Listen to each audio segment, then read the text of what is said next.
The first card that I pulled was for a sense of clearing. So as we clear, or as we focus on clearing and letting go and surrendering to the process of where we are right now, wisdom for that moment in time, how we can approach it, what we can do with it.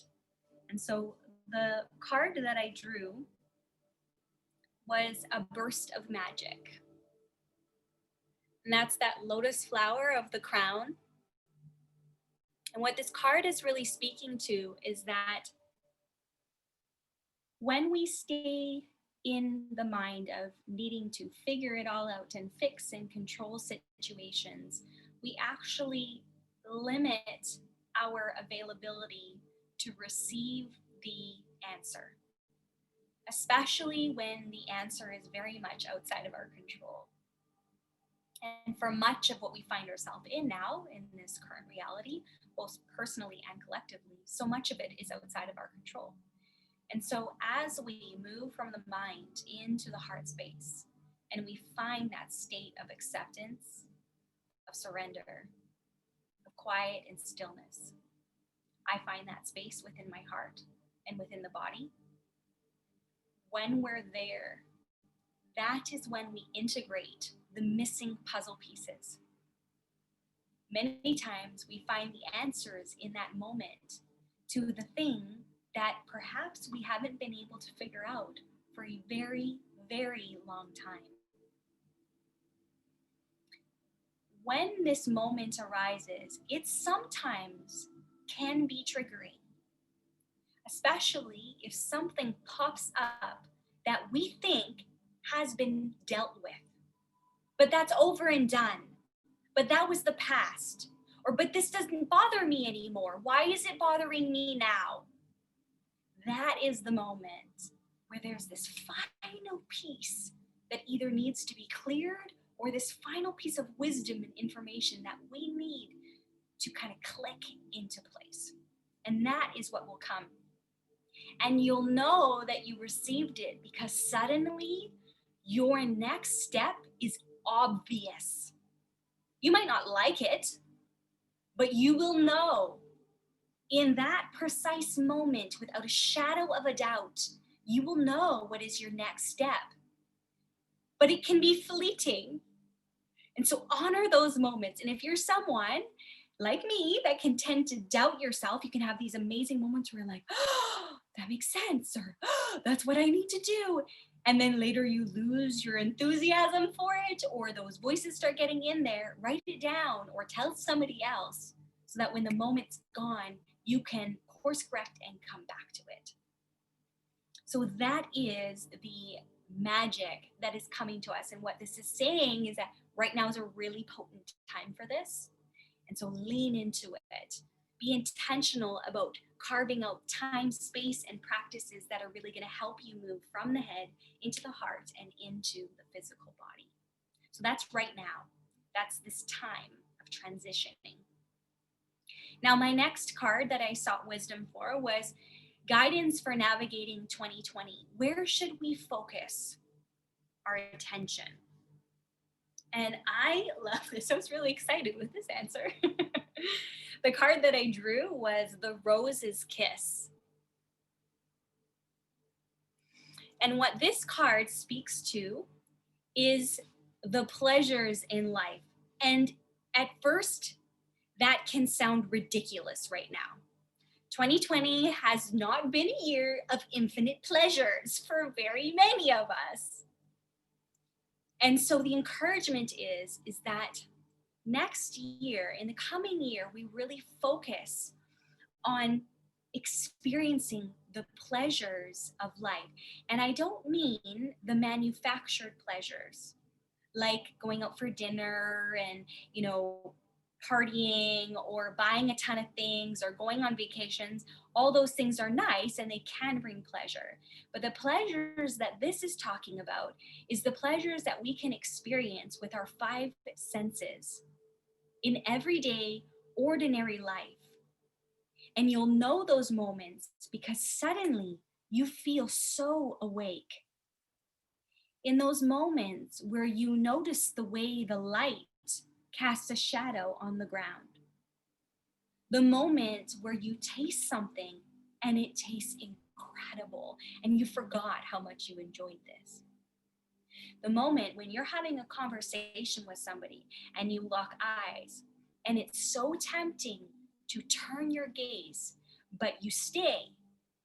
And in that connection, there's this shift and you feel each other's essence, each other's soul.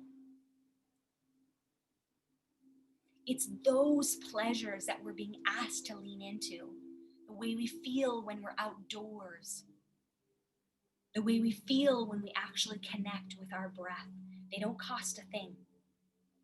And those pleasures are not only going to sustain us and keep us sane, which I think a lot of us experienced in 2020, but they're actually going to bring the excitement back for us of what life is actually all about. Rather than just the fleeting moments, it will once again become our experience. As we disconnect from technology and as we disconnect from the manufactured experience of life, we surrender into the essence of what life is, the sensuality and the pleasure. And joy bubbles up from that place. We can't help it.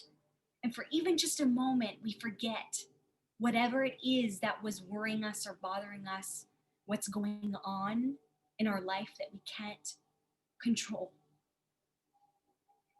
So lean into this in 2020, and that is going to really be a spiritual practice if you want to consider it that. It's not frivolous, it's not silly. It's actually what we need to do for our health, for our well-being, and for our growth. The final card that I drew was a manifestation card. And so if we lean into these things, the first card, the bursts of magic, if we lean into the stillness, if we connect with the pleasures of presence in life, what is it that we can look forward to?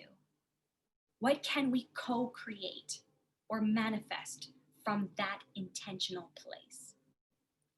And the card that I drew was Waking the Lion. And what this card speaks to is a falling in love again with who you are, with who you are becoming in that moment. It is a strong cultivation of courage, though vulnerable, though it can feel vulnerable at times, but that is fortified. And as that is fortified and strengthened, we will experience less of this fear consciousness, less of this self-doubt. We will find ourselves less often slipping into a victim consciousness. And what happens when we do that is that we stop taking life so personal. And this spaciousness arises. And it's almost like from that experience, as I talked about in your meditation, that higher self, that part of you, that spiritual part of you, you almost slip into that part of you and it becomes embodied. And so that is now the part of you that is walking around in everyday life. So I would dare to say that 2021 is a portal year if we are willing to look at it that way and to embrace it in that fashion. Moving out of the mind, into the heart, and into the body. Being in the silence and the stillness and with our own feelings. From that place, we will be able to connect because we're present.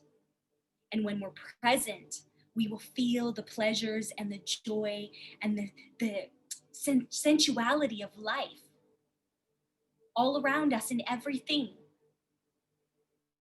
And as we do that, we will fall in love again, not only with life, but with who we are. and why we're here now in this moment. So if you connected with any of these cards, you can send me a quick email or a text, and I would be happy to send you a picture of the card and the description.